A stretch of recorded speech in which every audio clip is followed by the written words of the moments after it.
ഇപ്പോൾ ശ്രുതി മരിച്ചിട്ട് കുറച്ച് കാലമായില്ല. ഇപ്പോൾ ഇവിടെ ഒരു വീടുണ്ട്, താമസിക്കുന്നു. അതുമാത്രം മതിയോ? അവർക്ക് ജീവിക്കണ്ടേ? ഇപ്പോൾ ജീവിക്കാൻ എത്ര എമൗണ്ട് വേണ്ടി വരും? അതല്ലായിരുന്നെങ്കിൽ ഒരു ജോലി കൊടുക്കാനായാലും തയ്യാറായത് വരെ ആരും ജോലി കൊടുക്കാൻ തയ്യാറായില്ല. അപ്പോൾ അവർ ആലോചിച്ചു, സിനിമയിൽ ഇറങ്ങിയാൽ എന്താ, ഒരു ഷോർട്ട് ഫിലിമിൽ അഭിനയിച്ചാൽ എന്താ, അല്ലെങ്കിൽ ചെറിയൊരു ആൽബത്തിൽ അഭിനയിച്ചാൽ എന്താ? ഇതൊക്കെ ആലോചിച്ച തെറ്റാവുമോ? കാരണം അവരുടെ ഭർത്താവും ഒരു കലാകാരനായിരുന്നു.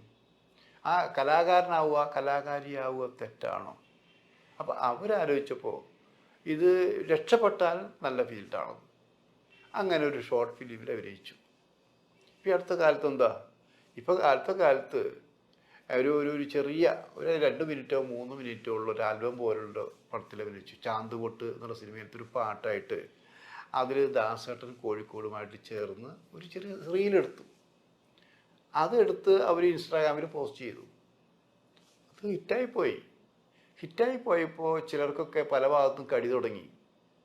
അവൾ അങ്ങനെ ചെയ്തു, ഇങ്ങനെ ചെയ്തു, അങ്ങനെ അഭിനയിക്കാൻ പാടില്ല, തൊട്ടഭിനയിക്കാൻ പാടില്ല എന്നൊക്കെ പറഞ്ഞ് ശരിക്കും പൊങ്കാലയിട്ട് തുടങ്ങിയെന്ന് ആലോചിക്കണം.